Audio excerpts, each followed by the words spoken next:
सब लोग ठीक है? ठीक है कितने ठीक है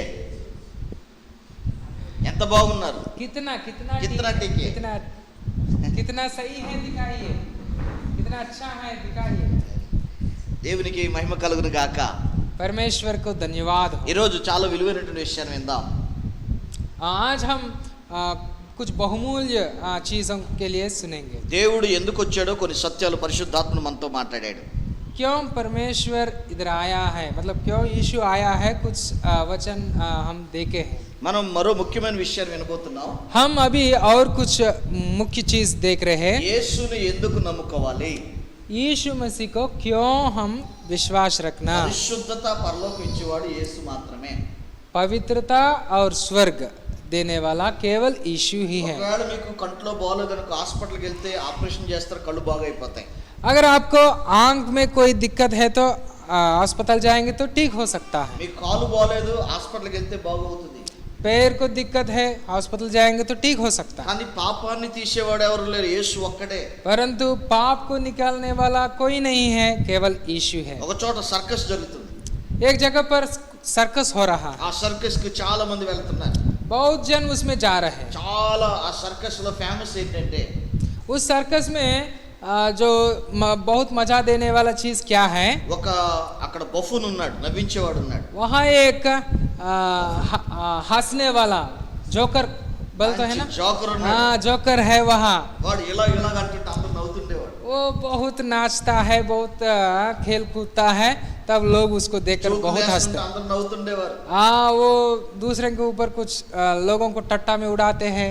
ఒక రోజున ఈ సర్కస్ రోజుల్లో उस सर्कस चलने वाले दिनों में హాస్పిటల్ కి ఒక ఆయన వచ్చాడు.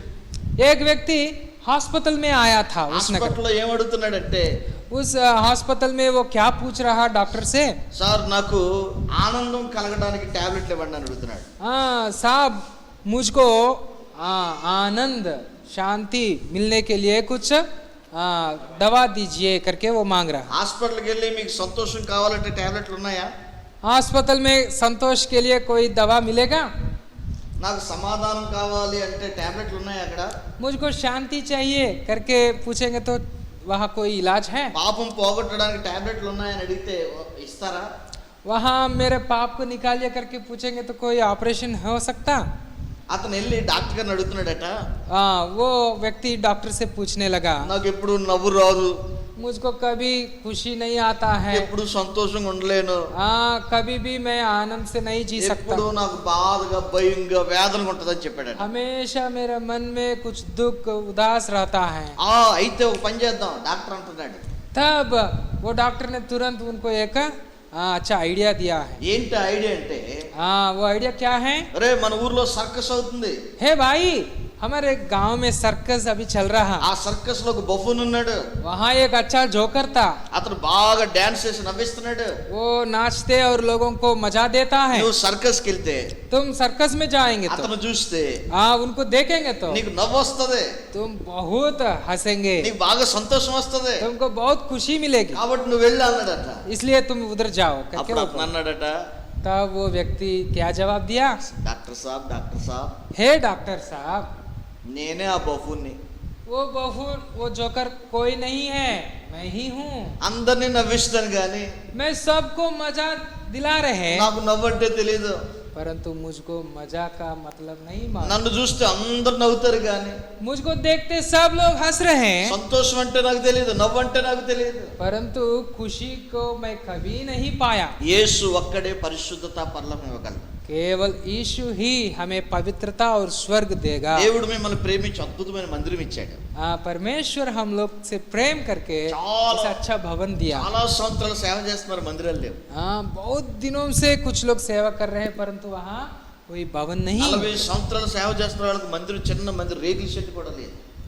40 साल से कुछ लोग सेवकाई कर रहे हैं, फिर भी उन लोग को कोई मतलब ऐसा भवन नहीं है। ఈ విశాలమైన మందిరం ఇచ్చినందుకు తాళ బజార్, इतना अद्भुत भवन, विशाल भवन प्रभु दिए, इसलिए ताली बजाएंगे, తాళి బజార్. प्रभु को धन्यवाद करेंगे। आइए हालेलुया। ఈ మందిరానికి ఎందుకు రావాలి?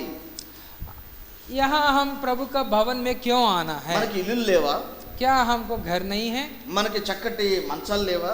क्या हमको खाट नहीं सोने के लिए? మనకి కుర్చీలు లేవా? क्या बैठने का कुर्सी नहीं? అందరూ వచ్చి ఇక్కడికి ఎందుకు రావాలి? सब क्यों इधर ही आना है? యేసుని ఎందుకు నమ్మాలంటే यीशु को क्यों हम विश्वास करना है? పరిశుద్ధత పరలోకం నేర్చుకున్నాం. यीशु को हम पवित्रता के लिए और स्वर्ग के लिए हम विश्वास करना है. దేవుని మందిరం అనే ఈ పాదపీఠం దగ్గరికి వచ్చేటప్పుడు परमेश्वर का पांव रखने की जगह इस भवन में हम आने के लिए మూడు పనులు ముఖ్యంగా చేయాలి. हम 3 कार्य करना है. ఒకటి ఆరాధన చేయాలి. यहाँ हम परमेश्वर की आराधना करना है. రెండవది వాక్యం విని అనుసరించాలి. इधर वचन सुनकर हम उसके अनुसार चलना है. మూడవది అర్పణ అర్పించాలి. और तीसरा हम परमेश्वर के लिए अर्पण भेंट देना. ఆలయములో ఆరాధన ఉండాలి. परमेश्वर की भवन में आराधना रहना है. ఆలయంలో అనుసరణ ఉండాలి. వాక్యం విని అలా చేయాలి. परमेश्वर की भवन में वचन के अनुसार चलना है. మూడవదిగా దేవుడు మనకు చేసిన మేలుకి అర్పణ అర్పించాలి. और तीसरा परमेश्वर जो भलाई हमारे प्रति किए हैं उसके लिए हम अर्पण देना है. చాలా దినాల కిందట बहुत दिनों के पहले ఆర్థిక మంత్రి ఒక ఆయన ఉన్నాడు. एक आर्थिक मंत्री था. అతడు నపుంసకుడు. वो एक नपुंसक था. అతడు దేవుణ్ణి ఆరాధించడానికి యెరూషలేముకి వస్తున్నాడు. वो यरूशलेम में परमेश्वर को आराधना करने गए हैं. ఆయన గురించి చాలా విలువైన విషయాలు మీకు చెప్తాను నేను. उनके बारे में कुछ बहुमूल्य चीज हम सीख लेंगे. అపోస్తలుల కార్యాలు प्रेरितों का पुस्तक 8వ అధ్యాయం 8वां अध्याय 26వ వచనాన్ని చదువుదాం. 26 पद हम लोग पढ़ेंगे. తెలుగు में एक लोग को पढ़े और हिंदी में और एक लोग को पढ़िए. తెలుగులో ఒకరు చదవండి. हिंदी में पढ़े, हिंदी में तापरला. हाँ ठीक है. 26 वचन मैं पढ़ रहे हैं, सुनिएगा. फिर प्रभु के एक स्वर्गदूत ने फिलिप्पुस से कहा, उठ और दक्षिण की ओर उस मार्ग पर जा जो यरूशलेम से गाजा को जाता है. यह रेगिस्तान मार्ग है.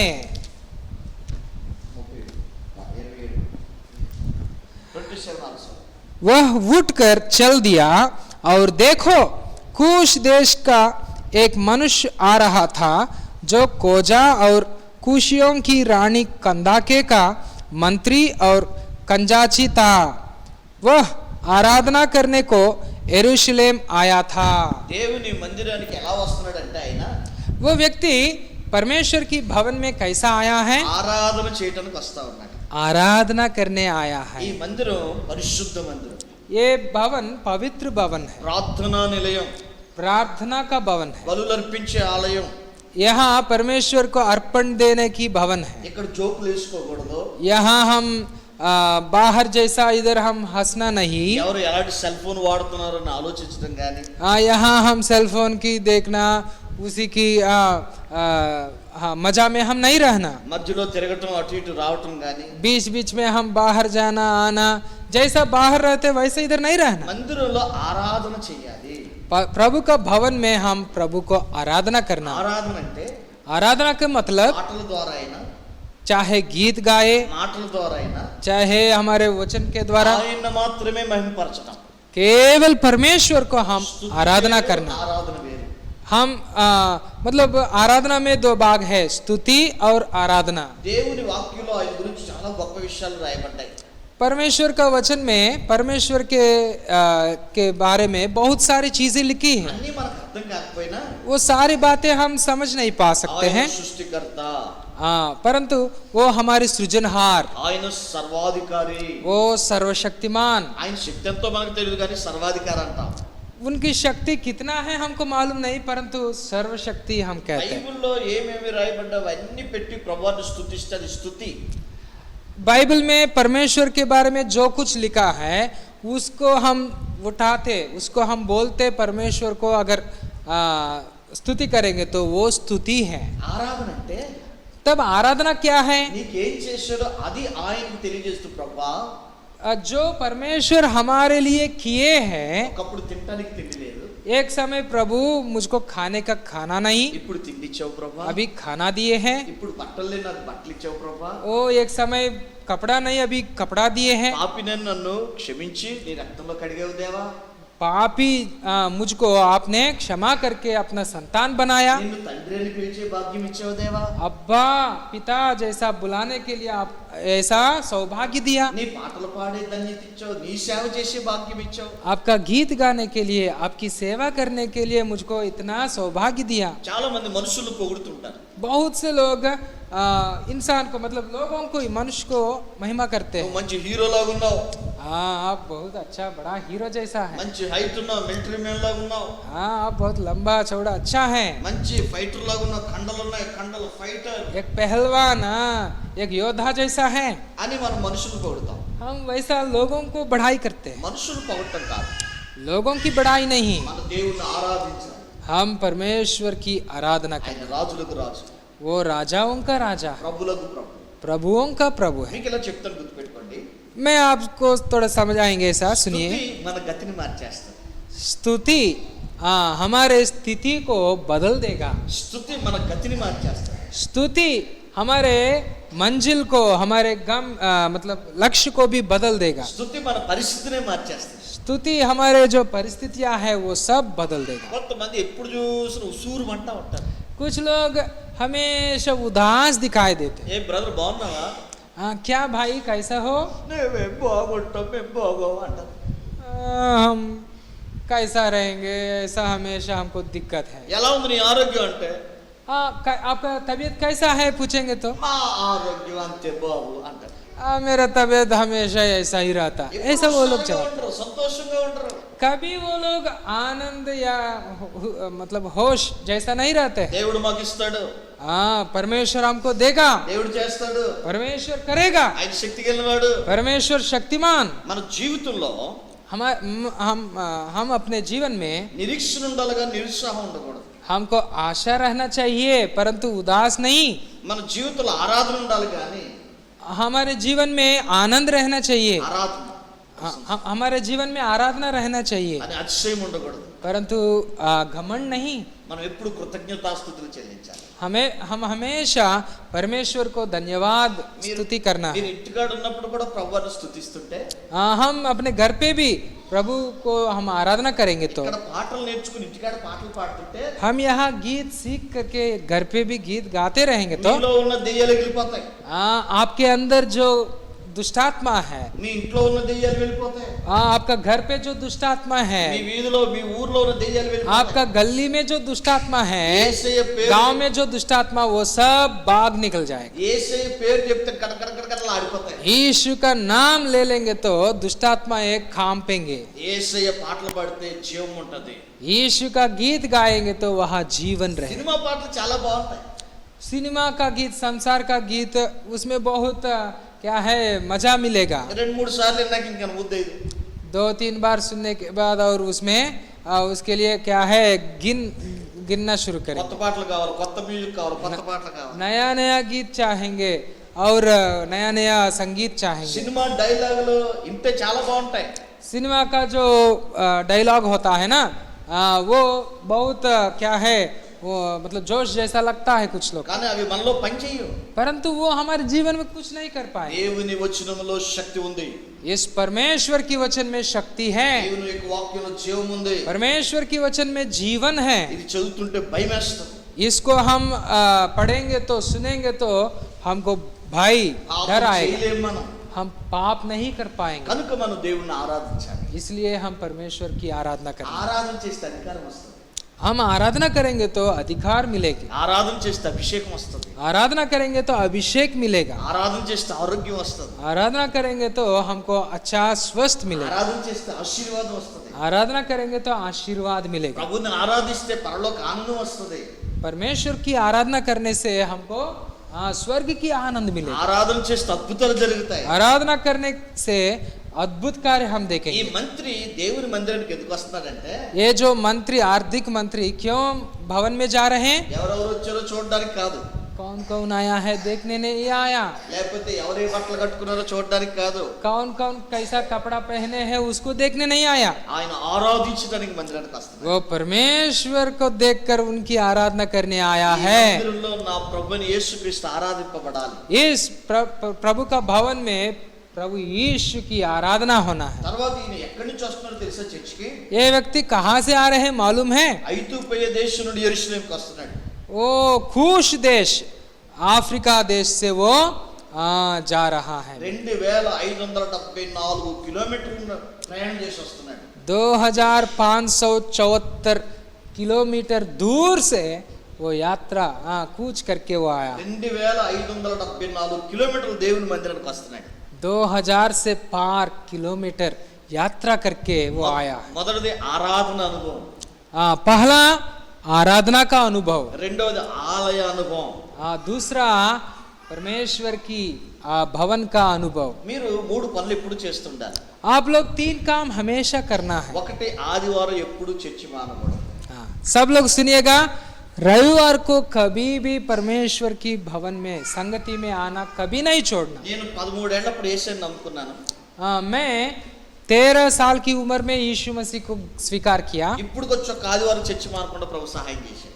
आज तक एक रविवार भी मैं परमेश्वर की संगति, परमेश्वर का भवन में जाना कभी नहीं छोड़ा। 30 సంవత్సరాలుగా ప్రతి ఆదివారం చర్చికి వెళ్ళడానికి ప్రభు సహాయం చేస్తున్నాడు. लगभग 30 साल से हर हफ्ता प्रभु का भवन में रहने के लिए प्रभु मुझे सहायता की। మీరు ఆశీర్వదింపబడాలంటే, आप लोग भी आशीष पाने के लिए, వర్ధిల్లాలి అంటే, आप लोग भी बढ़ोतरी पाने के लिए ఆదివారం ఎప్పుడు చర్చి మానకూడదు. रविवार को पवित्र आराधना दिन को आप लोग कभी भी संगति मत छोड़िए। సండే అందరికీ హాలిడే. संडे मतलब रविवार सबको छुट्टी का दिन है। కొంతమందికి మందు తాగి జాలీ డే, कुछ लोग का दारू पीकर मजा लेने का दिन है। చికెన్ మటన్ తిని మంచి ఎంజాయ్ డే. कुछ लोग का अच्छा मांस बना करके खाने का दिन है। సండే హాలిడే లేకపోతే జాయ్ డే కొంతమందికి. कुछ लोग का छुट्टी का दिन है और कुछ लोग का मजा का दिन है। కానీ మనకి హోలీ డే, परंतु हमको पवित्र दिन है, హోలీ డే. पवित्र दिन है। ఆదివారం ఉదయాన్నే లేచిపోవాలి. रविवार को सुबह जल्दी उठना है, మందిరానికి వచ్చేయాలి. समय के पहले हम प्रभु का भवन में आना है। 9ంటికి ప్రార్థన అంటే 9ంటి ముందే ఉండాలి. 9 बजे को अगर प्रार्थना आराधना है तो हम इसके पहले आधा घंटा पहले आना। సిద్దిపేట అనే ప్రాంతంలో आंध्र में एक जगह सिद्धिपेटा करके है, वहाँ రాజునకు కుర్రోడు ఉన్నాడు. एक भाई राजू था। ఆ కుర్రోడు ఏమనుకున్నాడంటే, वो व्यक्ति, वो भाई क्या सोचा है, నా జీవితంలో ఎప్పుడు मेरा जीवन में कभी भी ఎప్పుడు చర్చి మానకూడదు, कलिसिया को रविवार संगति को नहीं छोड़ेंगे, బైబిల్ చదవటం మానకూడదు, बाइबल पढ़ना नहीं छोड़ना है, ప్రార్థన చేయటం మానకూడదు, प्रार्थना करना नहीं छोड़ेंगे అనుకుని వెళ్తా ఉన్నాడు. करके ठान लिया है और वो ऐसा चल रहा। ఈ రాజుకి సృజన అనే అమ్మాయితో పెళ్ళయింది. कुछ दिन के बाद वो राजू को सृजना करके एक लड़की से शादी हुआ। వివాహం అయిన తర్వాత शादी के बाद ఆ అమ్మాయితో చెప్తున్నాడు, उनकी परिवार से वो बोल रहे हैं, అమ్మ నా జీవితంలో నేను ఎప్పుడు చర్చి మానలేదు. मेरा पत्नी, मैं कभी भी मेरा जीवन में संडे मतलब रविवार संगति को नहीं छोड़े हैं। మన ఇద్దరం కూడా ఇప్పుడు పెళ్ళయింది కాబట్టి ఎప్పుడు చర్చి మానకూడదని చెప్తున్నాడు. अभी हम दोनों को शादी हुआ, इसलिए हम दोनों भी कभी भी संगति को नहीं छोड़ना है। అప్పుడు ఆ అమ్మాయి అంటుంది, तब वो स्त्री ने बोला है, నేను ఒక్కదాన్ని చర్చి మానకుండా ఇప్పుడు దాకా వెళ్ళానండి. वो भी ऐसा बोलने लगी, मैं भी आज तक कभी भी संगति रविवार को नहीं छोड़े हैं। ఇప్పుడు ఇద్దరు కలిసి వెళ్దామండి. अभी हम दोनों भी ऐसा ही चलेंगे। మన ఇద్దరు ముగ్గురు అవుతాడు, ముగ్గురం కలిసి వెళ్దామండి. अगर हम दोनों 3 बनने के बाद मतलब बच्चे आने के बाद भी हम 3 लोग ऐसा ही चलेंगे। నలుగురు అవుతాం, నలుగురు వెళ్దామండి. 3 लोग 4 लोग बनने के बाद भी ऐसा ही चलेंगे। పెద్దోళ్ళు అయిపోయి ఉద్యోగాలు చేస్తే మన ఇద్దరం వెళ్దామండి. अगर बच्चे बढ़ गए और नौकरी और शादी के चले गए तब भी हम दोनों लोग ऐसा ही चलना है। ఒకవేళ దేవుడు మిమ్మల్ని పిలిచిన నన్ను పిలిచిన ఒక్కలైనా వెళ్దామండి అంటుంది. अगर परमेश्वर आपको बुलाए या मुझको बुलाए स्वर्ग को, अकेला रहेंगे तो भी हम ऐसा ही चलेंगे। 2 సంవత్సరాలకి ఏమైందంటే, 2 साल के बाद क्या हुआ, ఈ సృజనకి బ్లడ్ క్యాన్సర్ వచ్చింది. वो सृजना, वो जो उनकी परिवार को ब्लड कैंसर, रक्त कैंसर, पत्नी को रक्त कैंसर आया था। హాస్పిటల్లో ఆదివారం ఆపరేషన్ చేస్తా ఉన్నారు. उनको ऑपरेशन करना था और वो रविवार को करना था। 7-20 నిమిషాలకు రక్తాన్ని మార్చి ఆమెకు ఆపరేషన్ చేస్తున్నారు. रविवार सुबह सुबह 7:20 को उनको ऑपरेशन कर रहे हैं डॉक्टर। ఏదో పొరపాటు జరిగింది, ఆమె చచ్చిపోయింది 7:40 చచ్చిపోయింది। अचानक क्या हो गया, डॉक्टर लोग क्या किए, कोई गलती हुआ होगा और वो मर गई थी। 7:40 చచ్చిపోతే 7:40 को वो सृजना मर गई थी। 8 గంటలకల్లా బంధువులు పాస్టర్ గారు అందరూ వచ్చేసారు। 8 बजे तक बंधु लोग, परिवार लोग और जो सेवक लोग सब लोग आ गए वहाँ। బ్రదర్ మీరు ఏం బాధపడకండి, త్వరగా ప్రార్థన గురించి వచ్చేస్తాం, సమాధి కార్యక్రమం చేస్తాం చెప్పారు పాస్టర్ గారు। सेवक ने बताया, भाई आप चिंता मत करिए, हियाव बांधो, हम सब लोग आएंगे, अभी आराधना है ना, आराधना खत्म होने के बाद तुरंत हम लोग आएंगे, आप चिंता मत करिए करके वो बोला है। 9:30కి వాళ్ళ చర్చి ప్రారంభమవుతుంది। 9:30 बजे को उन लोग का आराधना शुरू होता। 9:30కి వచ్చి రాజు ప్రార్థనలో కూర్చున్నాడు। 9:30 बजे को वो राजू आकर के पहले वो प्रार्थना में बैठ गया था। పాస్టర్ గారు పాటలు అయిపోయిన తర్వాత गीत गाने के बाद ఈ రోజు మనం త్వరగా వెళ్ళాలి, सेवक ने ऐसा कहा, आज हम जल्दी जाना है। రాజు భార్య సృజన చనిపోయింది। राजू की पत्नी सृजना मर गई थी। సృజన చనిపోయింది కదా, రాజు నువ్వు ఎక్కడున్నావేంటి? तब वो पूछने लगा, हे सृजना वहाँ डेथ हो गई थी, तब राजू आप क्यों इधर बैठ गई? మేము ప్రార్థన చేసి వచ్చిన తర్వాత బతికేసిందా ఏంటి? क्या हम लोग प्रार्थना करके आने के बाद क्या वो फिर जिंदा हो गए क्या? నా జీవితంలో ఎప్పుడు చర్చి మానకూడదు అనుకున్నాను। तब राजू बोलने लगा, मेरा जिंदगी में कभी भी चर्च को छोड़ने के लिए, चर्च नहीं छोड़ने के लिए मैं ठान लिया हूँ, इसलिए मैं आया। నా భార్యని ఐస్ బాక్స్ లో పెట్టి మార్చరీలో పెట్టి, मेरे पत्नी को आइस बॉक्स होता है, जिस एक पेटी होता है आइस पेटी, उसमें रखते हैं शव को, वही रखकर मैं कलिसिया को, ఎప్పుడులాగా టయానికి ప్రార్థనకు వచ్చాను। मैं हमेशा जैसा अभी भी समय के अनुसार मैं प्रार्थना के लिए आया हूँ। Praise the Lord. परमेश्वर की धन्यवाद। ఆదివారం అలా ప్రేమించాలి। रविवार को हम लोग ऐसा प्रेम करना है प्रभु के पास जाना। వెళ్ళకూడదు, शादी आएंगे तो भी हम संगति नहीं छोड़ना, ఏదైనా ఇంపార్టెంట్ పనులు వచ్చినా వెళ్ళకూడదు, मुख्य काम आएंगे तो भी संगति को नहीं छोड़ना। ఇంకా ఆదివారం వర్షం వచ్చేది, रविवार को सुबह सुबह बारिश आएगी फिर भी नहीं छोड़ना। ఆదివారం చుట్టాలు వచ్చేస్తారు, रविवार को बंधु परिवार आते हैं घर पे फिर भी नहीं छोड़ना। ఆదివారం దేవుని మందిరానికి వెళ్తే रविवार को अगर हम प्रभु का संगति को, రోజులన్నీ దేవుడు దీవించి పిలుస్తాడు। प्रभु का संगति को हम मुख्य स्थान देंगे तो जरूर बाकी दिनों को प्रभु हमको आशीष करके देगा। దేవుని మందిరం కొరకు 2500 కిలోమీటర్లు ప్రయాణం చేస్తాను, ఎంత ఖర్చు పెడతాడో చూడండి। ये जो हार्दिक मंत्री 2500 किलोमीटर वो यात्रा करके कूच करके बहुत खर्चा करके वो जा रहा। దేవుని మందిరానికి ఎంత దూరమైనా వెళ్ళాలి, ఎంత ఖర్చు అయినా వెళ్ళాలి, టయానికి వెళ్ళిపోవాలి। परमेश्वर की भवन को जाने के लिए चाहे कितना दूर, चाहे कितना खर्चा हो, फिर भी जाना है। అక్కనా? कन्हैया, कन्हैया, కన్నయ్య हाँ। కన్నయ్యకు ఒక అమ్మాయి ఫోన్ చేసింది। कन्हैया को एक लड़की फोन की थी, హాయ్ హౌ ఆర్ యు? है कैसे हो కన్నయ్య, कन्हैया? సాయంత్రం 5 గంటలకి పార్కుకి వస్తాను, शाम को 5 बजे को मैं पार्क को आऊंगी, నువ్వు వస్తావా అందనుకో। आप भी आएंगे क्या? కన్నయ్య ఏమంటాడు? ऐसा पूछेंगे तो कन्हैया क्या बताएगा? 4 గంటలకు వచ్చేస్తాను అంటాడు। हाँ मैं 4 बजे को आ जाएंगे वहाँ। ఆయననే मतलब लड़का लोग ऐसा कहते हैं कि नहीं? సీరియస్ నే జస్ట్ हाँ, बस उदाहरण के लिए। కన్నయ్య ఆలోచన చేస్తున్నాడు, నాకు ఈ అమ్మాయి ఫోన్ చేయలేదు, ఎప్పుడు చేస్తుందని చూస్తున్నాడు। कन्हैया सोच रहे हैं अपने मन में शायद, मुझको कभी कोई लड़की फोन नहीं किया, कब करेगी, ऐसा सोचते होंगे। కరేగి కరేగి కి नहीं करेंगे అండ్ 5ంటికి రమ్మంటే हाँ, अगर कोई ऐसा प्रिय लोग हमको 5 बजे को बुलाएंगे तो మనం 4ంటికి వెళ్ళిపోతాం లేదా? हम 4 बजे को निकलेंगे कि नहीं? ఏ కన్నయ్య 4ంటికి ఎందుకు వెళ్ళా, అమ్మ 5ంటికి కదా వస్తుంది। है कन्हैया, वो 5 बजे का ना आएगी, तब क्यों 4 बजे को निकलना है? ఆ అమ్మాయి बहुत प्यार है, क्योंकि उनसे मैं बहुत प्रेम करता हूँ। ఆ అమ్మాయి అంటే చాలా ఇష్టం నాకు, हाँ, वो लड़की को मैं बहुत पसंद करता हूँ। 3ంటికి వెళ్ళిపోతాను నేను। मैं 3 बजे क्यों जाएंगी? అమ్మాయి ఇష్టమైతే ఎంత త్వరగా వెళ్ళిపోతావు? अगर वो मतलब वो व्यक्ति हमको बहुत प्रिय है तो हम कितना जल्दी जाते हैं। యేసుని ఎక్కువ ప్రేమించేవాడు, अगर यीशु मसीह को हम ऐसा बहुत मुख्य मतलब बहुत ज्यादा प्रेम करेंगे तो అందరికడే ప్రార్థనకు వచ్చేస్తాను. हम जल्दी प्रभु की संगति నేను में आएंगे। చిన్నప్పటి నుంచి చర్చిలోనే పడుకున్నాను. मैं बचपन से मैं चर्च में ही सोता आया था। మా అమ్మ నాన్నలకు మా బంధువులు ఎవరికి నేను ఉన్నానని తెలియదు.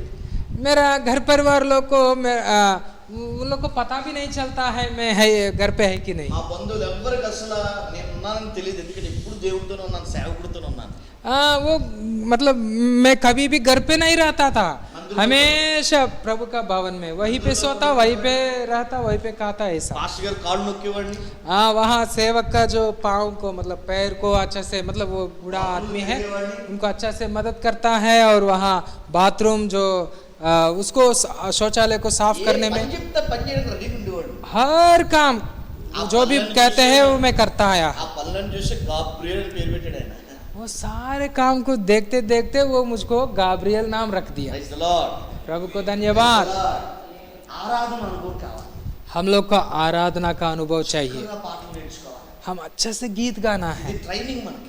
अभी हमको एक ट्रेनिंग है। ఇక్కడ నేర్చుకుని వారం అంతా మీరు ప్రాక్టీస్ చేసి వచ్చే ఆదివారం కల్లా పాట హుషారుగా పాడేయాలి. हाँ, हम लोग हफ्ता भर गीत सीखते सीखते गाते गाते रविवार इधर आने के बाद अच्छा से गीत गाना। మీకు పాటలు రాకపోతే अगर आप लोग को गीत गाना नहीं आएंगे तो పాస్టర్ గారు పాడుతున్నప్పుడు రికార్డ్ చేసేసుకోవాలి. हाँ, जब यहाँ सेवक लोग या कलिशा को लोग गीत गाने के समय उसको रिकॉर्ड करना है, మరలా మరలా వింటా ఉండాలి. बार बार उसको सुनते गीत गाते ऐसा साधन करना है। పాటలు పాడుతుంటారు కిషికి వచ్చేస్తుంటారు. गीत गाते गाते रहेंगे तो प्रभु का अभिषेक हमारे దేవుని ऊपर। మాటలు మరలా మరలా గుర్తు చేసుకుని కొద్ది శక్తి పెరిగిపోతుంది, జీవం పెరిగిపోతుంది. प्रभु का वचन याद याद याद करने से हमको शक्ति मिलेगी। ఇప్పుడు ప్రార్థన అయిపోయింది. अभी प्रार्थना खत्म हो गया। ఈ నపుంసకుడు వెళ్ళిపోతా ఉన్నాడు. ये जो आर्थिक मंत्री फिर वापस जा रहा था। ఆయన రథం మీద వచ్చాడు, రథం మీద వెళ్ళిపోతున్నాడు. టిక్ టాక్ అని వెళ్ళిపోతున్నాడు. वो रथ घोड़ा रथ से वो आया था और वो फिर ऐसा ही वो जा रहा था। వెళ్ళిపోతూ యెషయా గ్రంథాన్ని చదువుతున్నాడు. वो जाते जाते यशायाह का पुस्तक लिए है नाकेवन और उसको पढ़ रहा था। నాకు ఏమనిపించిందంటే मुझको क्या मालूम हुआ, ఇప్పుడు మీరు ఏదైనా ఊరు వెళ్ళారనుకోండి. अगर आप लोग कहीं कोई गांव जाएंगे तो కన్నయ్య అమెరికా వెళ్ళాడు అనుకోండి. कन्हैया मान लीजिए अमेरिका गया है, అందరూ ఏమడుగుతారు? सब लोग क्या पूछेंगे? కన్నయ్య అమెరికా నుండి ఏం తెచ్చావు? तब कन्हैया से लोग, कन्हैया आप अमेरिका से क्या लाए हो पूछेंगे ना। సెల్ ఫోన్ కొన్నావా? है वहाँ सेलफोन खरीद लिया, వాచ్ కొన్నావా? कोई वॉच खरीद लिया, జీన్ ప్యాంట్ కొన్నావా? कोई जीन पैंट खरीद लिया, మంచి షూట్ కొన్నావా? हाँ अच्छा सूट खरीद लिया। కన్నయ్య అమెరికా నుండి ఏం తెచ్చావు? कन्हैया अमेरिका से क्या लाए हो? నేనేం తేలేదు. मैं कुछ भी नहीं लाया। దూరం వెళ్ళాడు, ఏం పనులు ఉంటాడా?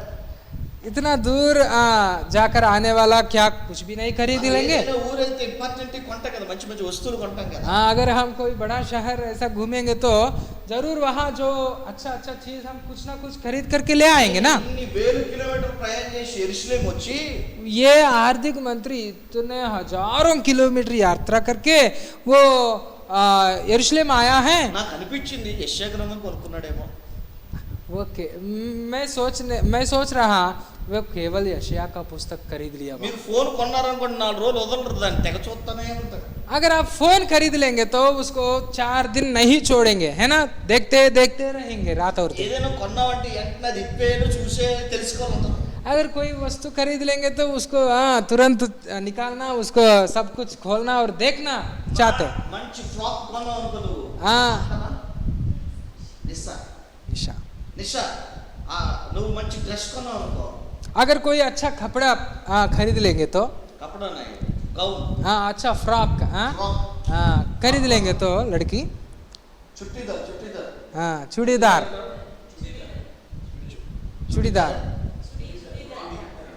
फ्रॉक, మంచి ఫ్రాక్ కొన్నావు, 1000 రూపాయల ఫ్రాక్ కొన్నావు.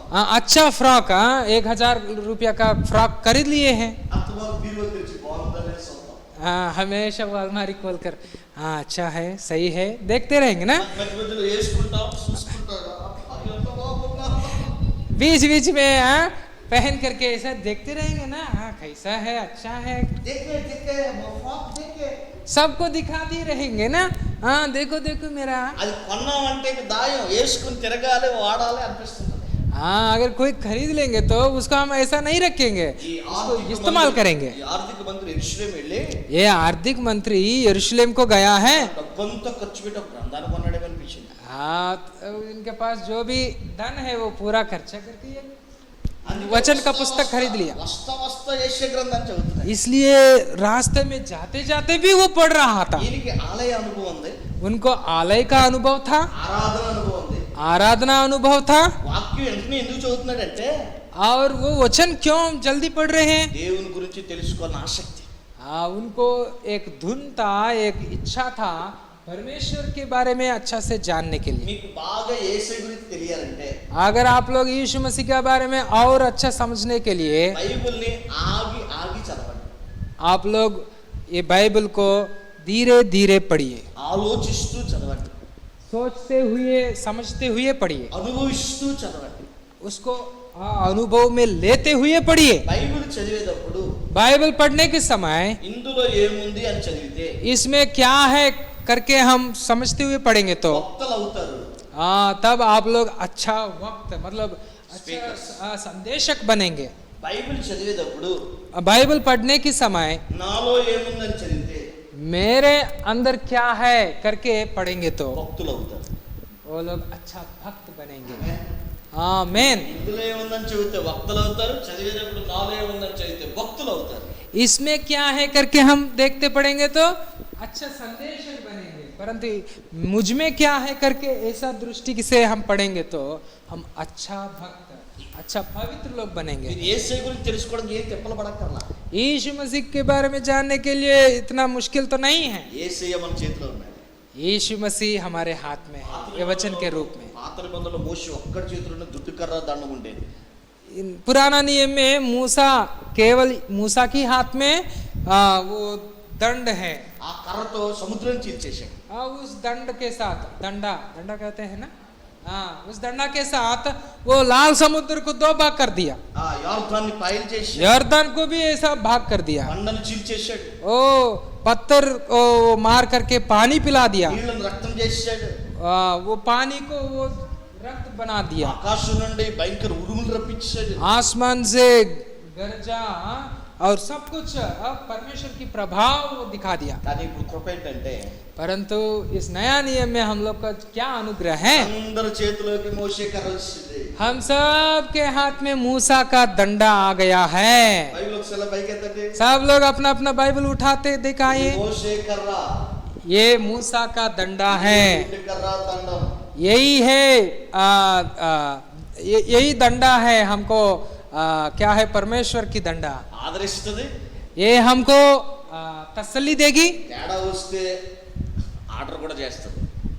अगर हमारे अंदर कोई गड़बड़ी है तो हमको आज्ञा भी देगी। పిల్లలకి తల్లి తినిపిస్తుంది. बच्चों को मम्मी क्या करती है? खाना खिलाती है। మధ్యలో ఆ పెద్ద పాప మాట వినకపోతే ఓటు లాగుతుంది వాళ్ళ అమ్మ. बीच बीच में वो बड़ी लड़की कुछ बात नहीं मान रहे तब उसको थप्पड़ भी मिल रही है। కొట్టిన తర్వాత ఏడకుండా మరి చాక్లెట్ నోట్లో పెడుతుంది. मारने के बाद वो नहीं रोने के लिए तुरंत चॉकलेट भी खिला रही। బైబిల్ తేడా ఉంటే తప్పు తీసేస్తుంది. बाइबल ऐसा हमारे जीवन में गड़बड़ी है तो हमको डंडा से मारेगी। బైబిల్ ఒకవేళ బాధకుంటే ధైర్యపరుస్తుంది. ये बाइबल अगर हमारे अंदर संकट है तो चिंता दुख है तो हमको तसल्ली भी देता है। కొంతమంది బైబిల్ ఎలా చదువుతారంటే कुछ लोग बाइबल कैसा पढ़ते हैं? ప్రార్థన చేసి ఇలాగ ప్యాగ తిప్పినట్టు తిప్పి कुछ लोग प्रार्थना करके ऐसे ऐसे ऐसे ऐसे करके उसको निकालते हैं। పేక जैसा ताश खेलते हैं ना लोग, ताश को ऐसे ऐसा घुमाते हैं ना। ఇలా తిప్పుతారు కదా పేక. ताश को ऐसे ऐसा घुमाते हैं ना। ఇలా తీసోటి ऐसा कुछ एक पन्ना निकाल के hallelujah means what was so. Hallelujah प्रभु अच्छा वचन दिया है, అలా చదవకూడదు బైబిల్. ऐसा कभी नहीं पढ़ना है। ఒకసారి ఇలాగే బైబిల్ తీసేట ఒక ఆయన ऐसा एक व्यक्ति एक बार बाइबल ऐसा ही निकाल दिया था। ఇస్కరియోతు యోధా చనిపోయాడని వచ్చిందంట. वहाँ वचन में क्या लिखा है? इस्करियोत यहूदा वो जाकर मर गया। అదే నన్ను చచ్చిపోమంటున్నాడు ఏంటి అనుకున్నాడట. अरे क्या है, मृत्यु के बारे में यहाँ आया है। మళ్ళీ ఇలా ప్యాక్ తిప్పినట్టు తిప్పి మళ్ళీ తీసాడట. और फिर ताश जैसा फिर दोबारा करके फिर खोल दिया। నువ్వు కూడా అలా చెయ్యని వచ్చిందట. वहाँ क्या लिखा है, तुम भी जाओ और वैसा ही करो। అయ్యి కరెక్ట్ కాదు, మళ్ళీ తిప్పి ఇటు తిప్పి అటు తిప్పి బైబిల్ తిరిగేసి అటు తిరిగేసి మళ్ళీ తీసేది. तब वो तीसरे बार और घबराहट हो करके वो इधर उधर उधर उधर 3-4 बार घुमा करके तब खोल करके वो देखा है। మూడోసారి ఇలా తీస్తే వచ్చిందంటే तीसरे बार जब वो देखा उसमें क्या लिखा है, చేయనేదేదో త్వరగా చేయమని వచ్చింది, जो आप करने वाला है वो जल्दी करिए करके త్వరగా लिखा। చచ్చిపోమని వచ్చిందట. इसका मतलब क्या है, तुम जल्दी मत जाओ, ऐसा है ना उनको। బైబిల్లో రెండు భాగాలు ఉన్నాయి, बाइबल में 2 भाग है, పాత నిబంధన క్రొత్త నిబంధన. पुराना नियम और नया नियम। మీరు క్రమంగా చదవండి, आप लोग एक क्रमानुसार అర్థం కాకపోతే మరలా చదవండి, और अगर समझ में नहीं आएंगे तो दोबारा फिर पढ़िए, ప్రార్థన చేసుకుని చదవండి, प्रार्थना करके पढ़िए, పరిశుద్ధాత్మ సహాయం చేయండి అని అడగండి. पवित्र आत्मा मुझे सहायता करिए, समझाइए करके मांगिए। కానీ మీరు అపోస్తలుల కార్యం 8వ అధ్యాయంలో यहाँ एक प्रेम का पुस्तक 8 अध्याय में 28 28 पद पढ़ेंगे। वह अपने रथ पर बैठा हुआ था और यशायाह भविष्यद्वक्ता की पुस्तक पढ़ता हुआ लौटा जा रहा था। ఆయన చదువుతున్నాడు కానీ ఆయనకు అర్థం కావట్లేదట. वो पढ़ रहा था परंतु उनको समझ में नहीं आ रहा, అందుకోసం దేవుడు సేవకుడు పంపించాడు. इसलिए परमेश्वर अपने सेवक को भेज दिया उनके पास। బైబిల్ చదువుతూ అర్థం కాకపోతే సేవకుడిని పంపుతాడు, ఆత్మను పంపుతాడు, ఏదైనా చేస్తాడు అంతే. अगर आप इच्छा के साथ एक धुन के साथ बाइबल पढ़ते रहेंगे तो आपको समझाने के लिए परमेश्वर कुछ ना कुछ, चाहे पवित्र आत्मा के द्वारा या अपने सेवक को भेजकर या किसी के द्वारा आपको सिखाएगा, समझाएगा। బైబిల్ చదువుతూ తెల్లారిపోయినట్లుగా రాత్రులు ఉండాలి మన జీవితంలో. हमारे जीवन कैसा होना है, रात और दिन बाइबल पढ़ते पढ़ते हम लोग बिताना। నేను చాలా సార్లు ఉపవాసం ఉన్నాను బైబిల్ చదువుకోవడానికి, ఎందుకంటే డిస్టర్బెన్స్ లేకుండా ఒక వాటర్ బాటిల్ పట్టుకుని కొండ మీద వెళ్ళిపోయాను. मैं बहुत बार बाइबल पढ़ने के लिए उपवास में रहा है, क्योंकि मैं रात में एक लाइट पकड़ करके पहाड़ के ऊपर जाकर बाइबल पढ़ते थे। నాకు చిన్నప్పుడు బైబిల్ బాగా అర్థమయ్యేది కాదు, ఉపవాసం ఉన్నాడు బాగా అర్థమయ్యేది. मैं जब अच्छा से खा पी के तब पढ़ेंगे तो उतना समझ में नहीं आ रहा, परंतु मैं उपवास में रहकर अच्छा से उसको समझ सका। 9వ వచనంలో అడుగుతున్నాడు, अभी परमेश्वर एक सेवक को भेज दिया ये आर्थिक मंत्री के पास और वो आकर पूछने लगा, బాబు నువ్వు చదువుతుంది నీకు అర్థం అవుతుందా? हे भैया, तो जो पढ़ रहे हैं उसको समझ में आया है आपको? 4 మాటలు మీకు చెప్తున్నా. मैं आपको 4 बातें यहाँ बताना चाहता ఒకటి ఆరాధించాలి, हूँ। एक, आराधना करना है। ఆలయానికి రావాలి, दूसरा, भवन में आना है। యేసుని తెలుసుకొని ఆసక్తి కలిగి ఉండాలి. तीसरा, यीशु को जानने के लिए हम हमारे अंदर उत्साह। కానీ ఈలో ఉన్న లోపం ఏంటంటే చదువుతున్నాడు కానీ గ్రహించలేకపోతున్నాడు. परंतु इस व्यक्ति में क्या लोप है, क्या उनका कमी है, वो उनको समझ में नहीं आ रहा। ఈ రోజు మనం పాడే పాటలు మనకు అర్థమవుతున్నాయా? आज जो गीत गा रहे हैं क्या हमको समझ में आ रहा? మనం వింటున్న వాక్యం అర్థం చేసుకోగలుగుతున్నాం? जो वचन हम सुन रहे हैं क्या हमको समझ में आया है? నేను ఒక మాట మిమ్మల్ని అడుగుతాను. मैं आप लोग से एक बात पूछेंगे। కరోనా కాలంలో చాలా మంది చచ్చిపోయారు. कोरोना के समय बहुत लोग डेथ हो गई। भाई आपका नाम पेटर प्रकाश। प्रकाश कितने आदमी मर गया? कितने लोग मर गए हैं ना? बहुत लोग. మనం ఎందుకు బతుకున్నాం? हम लोग क्यों जिंदा हैं? What is the special?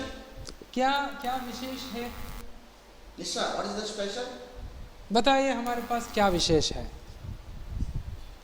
మనం బతుకుంటానికి గల కారణం ఏంటి? हम लोग जिंदा रहने का कारण क्या है? విషయాలు చెప్తాను మీకు. मैं कुछ बताएंगे आप। మనం సరి చేసుకోవాల్సింది ఏదో ఉంది కనుక దేవుడు మనకు అవకాశం ఇచ్చాడు. हम लोग हमारे जीवन में कुछ सुधारने की जरूरत है, इसलिए परमेश्वर हमको जिंदा रखा। మనం అలా కరోనా వచ్చి చనిపోతే నరకానికి వెళ్ళిపోతాం. अगर हम ऐसा ही कोरोना में मर गए होंगे तो हम नरक में गए भी होंगे। ప్రేమించి దేవుడు మందిరాన్ని కట్టి మనకు అవకాశం ఇచ్చాడు. इसलिए परमेश्वर हमको प्रेम करके ये भवन दिया है और हमको सुधारने का मौका दिए हैं। అనేక మంది చనిపోగా మనం ఎందుకు బతుకున్నామంటే बहुत लोग मर गए हैं फिर भी क्यों हम जिंदा हैं? మనం చేయాల్సిందేదో ఉంది, అందుకే దేవుడు మనకు అవకాశం ఇచ్చాడు. हम लोग करने के लिए कुछ बाकी था, इसलिए वो पूरा करने के लिए हमको परमेश्वर रख నాకు दिया। ఏమనిపిస్తుంది అంటే దేవుడు దాచుకున్న శాసనం మనం मैं क्या सोच रहे हैं, परमेश्वर जो अपने लिए अलग रखा है वही छोटा सा झुंड हम लोग हैं। గేదె ఉందా? గేదె भैंस है ना, भैंस मालूम है ना? ఎంతమంది చూసారు? भैंस कितने लोग देखे हैं? एक बार हाथ दिखाओ। देखते भैंस, भैंस, हाँ भैंस। भैंस देख रहे हैं? हाँ, देखते ना? देख लिया है ना? ఉదయాన్నే లేస్తారు. हाँ, भैंस सुबह उठती है। గేదె నువ్వెందుకు లెగిసావు? हे भैंस तुम क्यों उठी है? మెలకు వచ్చింది లెగిసాను. क्योंकि जाग आया है इसलिए मैं देखा। పొద్దు నుంచి ఇంత తిన్నావు, ఎందుకు తిన్నావు? सुबह से इतना खाया है, क्यों खाए हैं? ఉంది కాబట్టి తిన్నా. यहाँ है घास इसलिए मैं खाया। ఇప్పుడు నిద్ర అవుతున్నావు, ఎందుకు పడుకున్నావు? अभी आप सो रहे हैं, क्यों सो रहे हैं? నిద్ర వచ్చింది పడుకున్నావు. नींद आया था इसलिए मैं सो गया। ఇంత ఇలాగే చెప్తుంది గేదె, దానికి ఏమి ఆశ ఉండదు, ఆలోచన ఉండదు. भैंस ऐसे ही जवाब देगी, है ना? क्योंकि उसको कोई आशा नहीं है, कोई योजना नहीं है। కొంతమంది ఇంతే, పొద్దున్నైంది లేచాం, రాత్రి అయింది పడుకున్నాం, పొద్దున్నైంది లేచాం, రాత్రి అయింది పడుకుంది, ఏమీ కనబడదు వారి జీవితంలో. कुछ लोग का जीवन में भी ऐसा चलता है, सुबह सुबह सुबह हुआ इसलिए उठ गया, रात हो गई इसलिए सो गया, ऐसा ही चलता है। ఇలా కాదు మన జీవితంలో ఆశ ఉండాలి. परंतु हमारे जीवन ऐसा नहीं चलना। हमारे जीवन में आशा रहना। हम भैंस नहीं, మన ఆవులం కాదు, हम गाय नहीं, మన మనుషులు. हम जंतु जानवर नहीं, परंतु हम इंसान। ఆశ ఉండాలి. हमको आशा होना। నీకు ఆశ ఉంటే దేవుడు అవకాశం ఇస్తాడు. अगर आपको आशा इच्छा है तो परमेश्वर मौका देगा। ముసలావిడండి एक बूढ़ी माँ చచ్చిపోయి లోపల, वो मर गई है। చచ్చిపోయి లోపల हाँ सर, वो मरने से पहले 10 మందిని ప్రభు దగ్గర నడిపించాలని ప్రార్థన చేసుకునేది. मैं 10 लोगों को मैं मरने से पहले प्रभु के पास लाना करके वो ठान लिया। ఆమె చర్చికి వచ్చే దారిలో పెద్ద అపార్ట్మెంట్ ఉంటే, वो प्रभु का भवन जाने की रास्ता में एक बड़ा अपार्टमेंट है। ఆ అపార్ట్మెంట్ చెప్పులు తీసేసి కర్ర కింద పడేసి బైబిల్ అలా పెట్టుకుని, हाँ, उस अपार्टमेंट के सामने अपने डंडा को छोड़ करके और चप्पल भी निकाल करके बाइबल रखकर, వాయిస్ మైక్ ఆమె చెప్పులు తీసేసి అక్కడ నిలబడి अब वो अपना चप्पल सब निकाल करके वहाँ खड़े होकर, ఇలా ప్రార్థన చేసేదంట. हाँ वो ऐसा प्रार्थना करती थी। ప్రభువా వీళ్ళందరినీ నా ద్వారా మార్చి నేను చర్చికి తీసుకురాను ఆయన ప్రార్థన చేసేదాన్ని. हाँ वो ऐसा हाथ जोड़कर, प्रभु ये सारे अपार्टमेंट में जितने लोग हैं, सारे लोग यीशु मसीह को जानने पाए और वो भी प्रभु का भवन में आने पाए करके वो प्रार्थना करती थी। చెప్పులు వేసేసుకుని ఆమె చర్చికి వెళ్ళిపోయింది.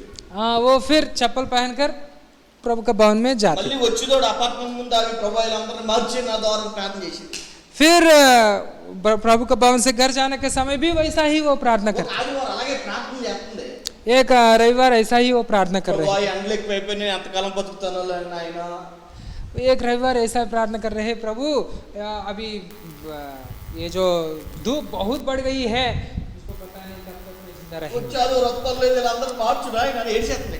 प्रभु अगले हफ्ता तक भी मैं जिंदा रहूंगी कि नहीं मुझको मालूम नहीं, ये सब लोग बचना ఇలా है। ప్రార్థన చేస్తుంటాడుగా ऐसा जब वो प्रार्थना कर रही थी, మరి సౌండ్ వచ్చింది.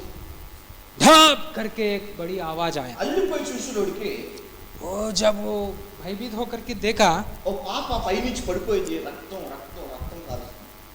एक छोटा बच्ची ऊपर से नीचे गिर गया है और वो लहू बहने लगी। మాట లేదు, చూపు లేదు, చచ్చిపోయినట్టు ఉంది. वो बेहोश हो गई, कोई बात और कुछ भी नहीं है। 23 కుటుంబాలు అపార్ట్మెంట్ నుండి వచ్చేసి ఏడుస్తూ ఉన్నారు, అయ్యో పాప చచ్చిపోయింది.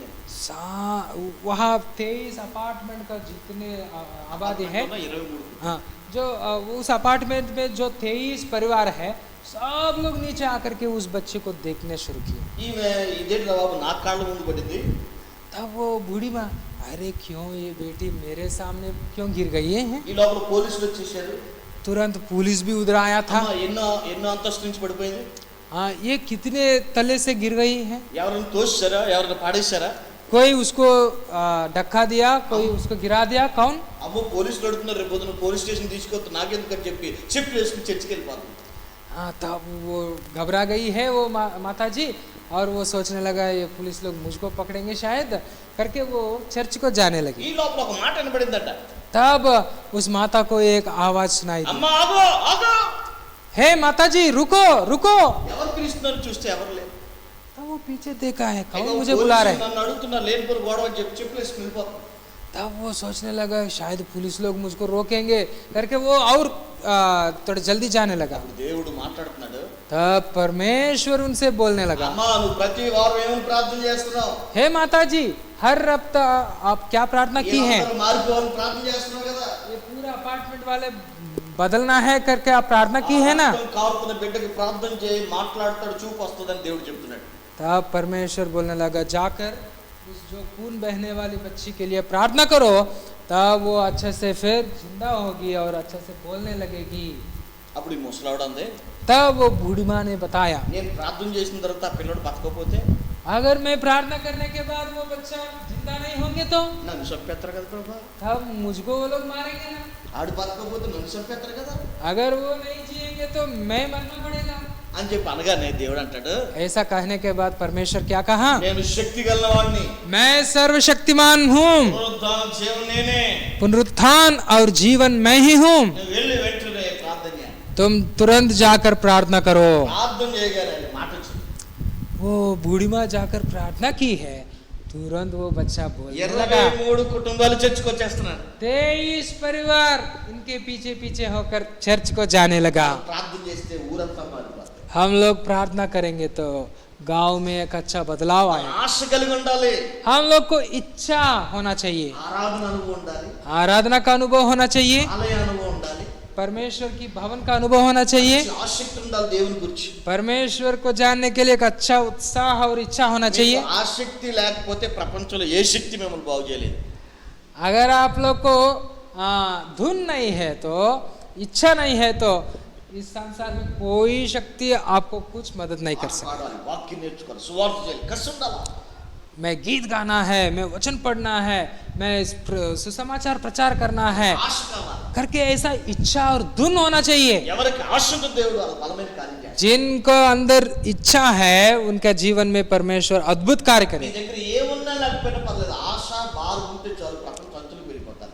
अगर आपका जीवन में जो भी जो कुछ भी नहीं है तो भी अगर आपको इच्छा है तो परमेश्वर सब कुछ कर सकता है। ఆమేన్, आमीन, ఆమేన్. कहिए आमीन। చదువుతున్నాడు కానీ అర్థం చేసుకోలేకపోతున్నాడు.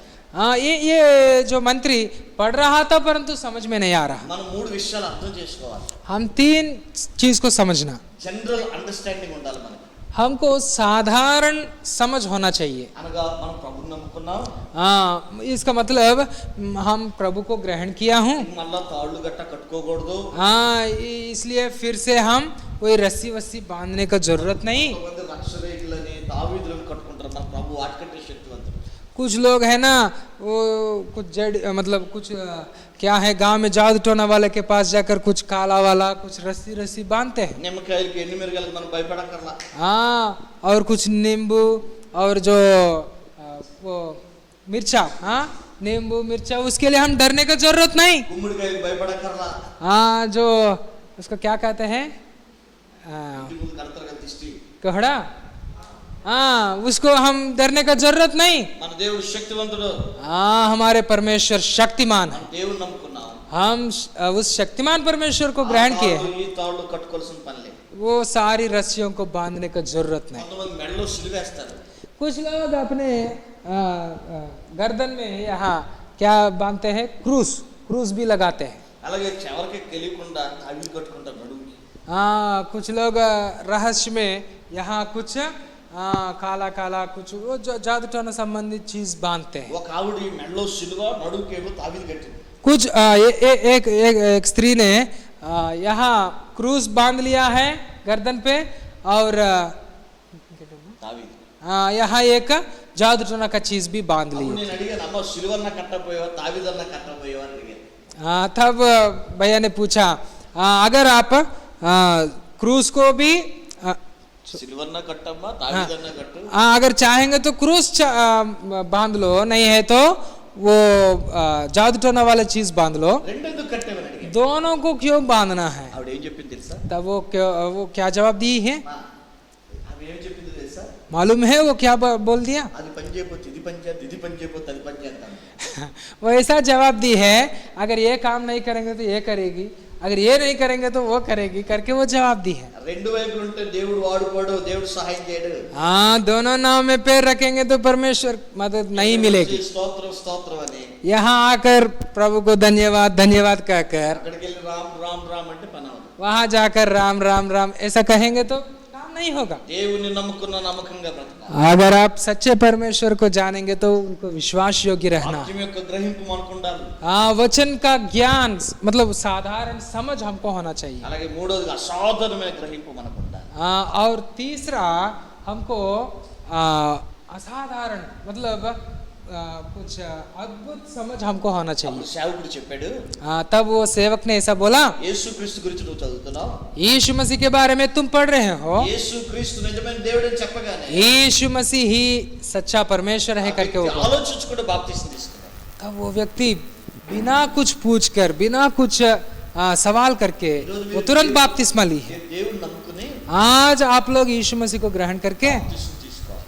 आप लोग बपतिस्मा भी लेना। ఎప్పుడైతే బాప్తిసం తీసుకుంటారో जब आप बपतिस्मा लेंगे మీ పాపాలన్నీ కడగబడతాయి. तब आपका पाप को प्रायश्चित होगा, మీ मतलब పేరు జీవ గ్రంథంలో రాయబడతాయి. आपका नाम स्वर्ग में जीवन का पुस्तक में लिखा जाएगा। ఆరాధన అనుభవం, आराधना का अनुभव, ఆలయ అనుభవం, आलय का अनुभव, ఆసక్తి అనుభవం, इच्छा का अनुभव मतलब आसक्ति, సేవకుడు అర్థమయ్యేలా చెప్పగా అర్థం చేసుకునే అనుభవం, एक धुन का अनुभव, और जब सेवक बता रहे हैं समझने का अनुभव, వెంటనే బాప్తిసం పొందారు.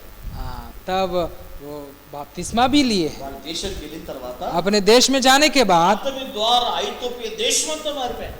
इनके द्वारा उनका देश वाले पूरा उद्धार पाए। ఐతోపియా దేశం ఇప్పుడు క్రైస్తవ దేశం. आज वो जो इथियोपिया का देश आज एक क्या है, यीशु मसीह का देश बना। ఆరాధన అనుభవం ఉంటే, आराधना का अनुभव अगर आपके ఆలయ पास होंगे, అనుభవం ఉంటే, आलय का अनुभव होंगे तो, ఆసక్తి ఉంటే, और धुन होंगे तो, అర్థం చేసుకునే శక్తి ఉంటే, समझने का शक्ति होंगे तो దేవుడు మనల్ని మన ప్రాంతానికి దీవెనకరంగా చేస్తాడు. परमेश्वर हमको हमारे गांव का हमारे क्षेत्र का आशीष का कारण बनाएगा। ఓ చోట సత్యబాబు అని ఒక అతను ఉన్నాడు. एक जगह पर शक्ति बाबा करके एक व्यक्ति था। సత్యబాబు हाँ, सत्य बाबू करके एक व्यक्ति था। कौन सा नाम?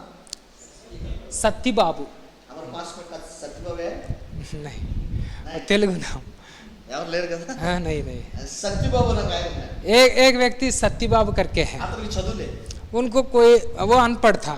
ఆయనకి ఏం ఆశ ఉందంటే उनको क्या इच्छा थी, పాపని డాక్టర్ చదివించాలి, उनका लड़की को डॉक्टर बनाना है, బాబుని ఇంజనీరింగ్ చేయించాలి. और उनका लड़का को इंजीनियर बनाना है। తాపి పని చేసేవాడు. वो राजमिस्त्री का काम करता था, తాపి పని. राजमिस्त्री। ఆయన వచ్చిన డబ్బులన్నీ భార్యకి ఇస్తే वो अपना पूरा जो पैसा कमाते हैं अपने परिवार को देते हैं। భార్య కూడా చాలా తెలివైంది, और उनका परिवार भी बहुत ज्ञानवान थी। పత్ని కూడా చాలా తెలివైంది. हाँ, वो अच्छा मतलब चालाक थी। ఆమె జాగ్రత్తగా డబ్బులు ఖర్చు పెట్టి పిల్లలు చదివిస్తారు. वो अपने पैसा को अच्छा से इस्तेमाल करके बच्चों को पढ़ा रही थी। ఒకసారి ఏమైందంటే एक जगह एक समय क्या हुआ, 4 అంతస్తులో పని చేస్తున్నాడు, చేతిలో ఉన్న తాపి జారిపోయింది. वो 4 तले में वहाँ ऊंचे में काम कर रहे हैं, తాపి జారిపోయింది. उनका जो करनी नीचे गिर गया। పని చేస్తున్నాడు కానీ చేతికి తెలియట్లేదు. काम कर रहे हैं परंतु उनका हाथ में कोई पकड़ा नहीं रह ఆ रहा। రోజు మధ్యాహ్నం ఇంటికి వచ్చాడు. उस दोपहर का समय वो अपने घर लौट कर गए हैं। భార్య భయపడిపోయింది. उनका परिवार घबरा गई। ఒక్కరోజు పని మాని భర్త ఎందుకు పని మానేశాడు?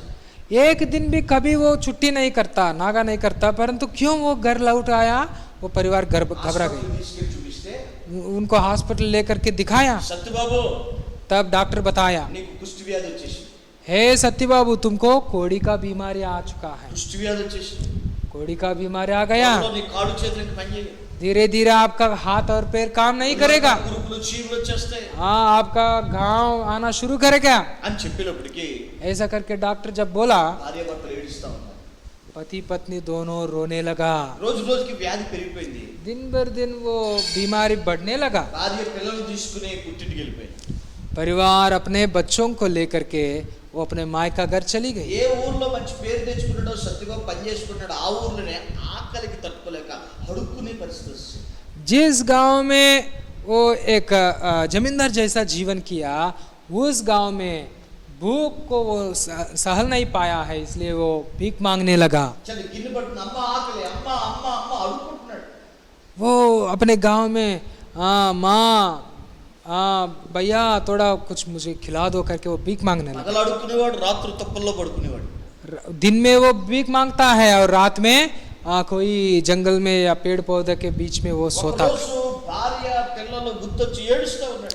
एक दिन उनका परिवार और बच्चे के बारे में याद आया और बहुत रोने लगा। నా బతుకేందుకు ఎలాగ అయిపోయింది, నాకెందుకు ఈ వ్యాధి రావాలా, अरे मेरा जीवन क्यों ऐसा बन गया, क्यों मुझको ऐसा हुआ। తెల్లారితే చచ్చిపోదాం అనుకున్నాడు. वो सोचने लगा कल सुबह तक मैं मर जाना है। ఆకాశం వైపు చూస్తూ దేవుడా ఉన్నావా, అసలు ఎందుకు నాకు ఈ వ్యాధి, నా బతుకెందుకు ఇలాగ అయిపోయిందని ఏడుస్తున్నాడు. आसमान की ओर देखते, हे परमेश्वर अगर आप है कि नहीं, क्यों मेरा जीवन ऐसा हुआ। నన్ను బాగు చేసేవాడు లేడా, నా కుటుంబాన్ని కట్టేవాడు లేడా, నాకు ఒక జీవితాన్ని ఇచ్చేవాడు లేడా, దేవుడే లేడని కేకలేస్తాడు. क्या मैं मुझको ठीक करने वाला कोई है या नहीं, क्या मुझको एक अच्छा जीवन देने वाला नहीं, मेरा जीवन क्यों ऐसा बन रहा। అరిసి అరిసి కళ్ళు తిరిగి పడిపోయాడు. ऐसा वो पुकार के वो थक गया और बेहोश होकर गिर गया। తెల్లారితే సత్యబాబు చచ్చిపోదాం అనుకుంటున్నాడు. सुबह तक वो मर जाना है करके उनकी इच्छा। గోదావరి నదిలో పడిపోదాం అనుకుంటున్నాడు. वहाँ एक गोदावरी करके एक नदी है, उसमें डूब करके मरने के लिए वो प्लान किया। ఈ లోపల ఒక పాస్టర్ గారి దగ్గర దేవుడు వచ్చి, इसी वक्त में वहाँ बगल में जो एक सेवक था प्रभु का दास, उनके पास परमेश्वर का वचन आया था। ఆయన పేరు విజయ్ కుమార్ గారు. उनका नाम विजय कुमार। విజయ్ కుమార్, प्रभु बोलने लगे, हे विजय कुमार। ఆ తుప్పల్లో ఒక వ్యక్తి కనబడుతున్నాడు కదా, కల్లో చూపిస్తున్నాడు. हाँ, उनके स्वप्न में परमेश्वर दिखा दे रहे, देखो देखो वहाँ जो पेड़ पौधा का बीच में एक व्यक्ति बेहोश जैसा गिर गया ना। ఈ వ్యాధిని స్వస్థపరిచే దేవుడు లేడా అని కేకలేస్తున్నాడు. हाँ, ये बीमारी से मुझे बचाने वाला परमेश्वर है कि नहीं करके वो पुकारने लगा। తెల్లారితే చచ్చిపోతానంటున్నాడు. हाँ, सुबह तक मैं मर जाऊंगा करके वो निर्णय लिया है। తెల్లారి ముందు వెళ్ళు ప్రార్థన చేసి స్వస్థత దేవుడు ఇస్తాడని చెప్పు. सुबह होने के पहले तुम पहले जाओ उनके पास और उनके लिए प्रार्थना करो, वो मैं उनको चंगा करूंगा करके परमेश्वर बोला। ఇంటికల్లా వచ్చేసి वो सेवक सुबह सुबह भोर में चला गया उनके पास సత్యబాబు అని కేకేస్తాడు. और वो पुकारने लगा, हे सत्य बाबू, सत्य बाबू। ఈ కుర్రోడు కంగారు పడి లేచాడు.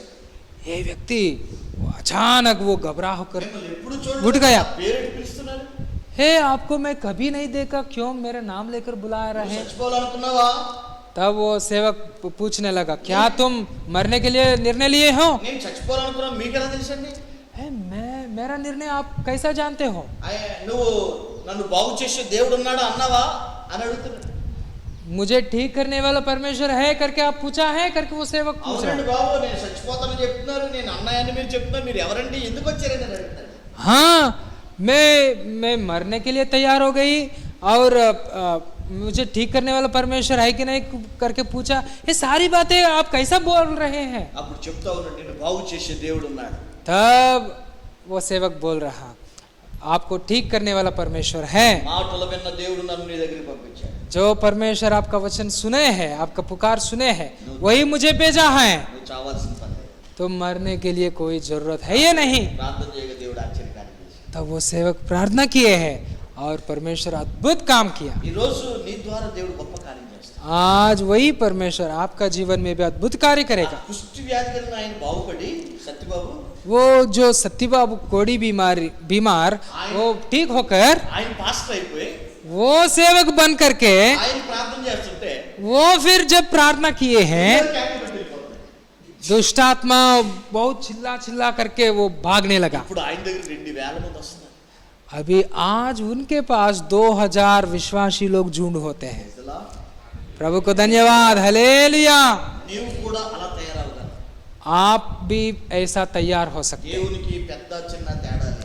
परमेश्वर को बड़ा छोटा कोई भेदभाव नहीं, అందరినీ ఒకలాగే ప్రేమిస్తున్నాడు ఆయన. सबको वो बराबर प्रेम करता है। ఒక నపుంసకుడు వాళ్ళ దేశానికి దీవెనకరంగా మారిపోయాడు. एक खोजा व्यक्ति अपने देश के लिए एक आशीष का कारण बना है। ఇప్పుడు ప్రార్థన చేసి अगर आप आज प्रार्थना करके, మానను मैं कभी भी संगति को नहीं छोड़ूंगा, ఆరాధన చేస్తాను, मैं हर संगति का समय में आराधना करूंगा, వాక్యాన్ని ప్రేమిస్తాను, मैं वचन को प्रेम करूंगा, నేను ఆసక్తి కలిగి ఉంటాను, मैं परमेश्वर के प्रति इच्छा और धुन के साथ रहूंगा అభిషేకించడానికి సిద్ధంగా ఉన్నాడు. करके आप अगर निर्णय ले लेंगे तो परमेश्वर आपको भी अभिषेक करने के लिए तैयार है। ప్రార్థన చేసుకో, దైవజనుడు ప్రార్థన చేస్తాడు. आइए हम लोग प्रार्थना में जाएं।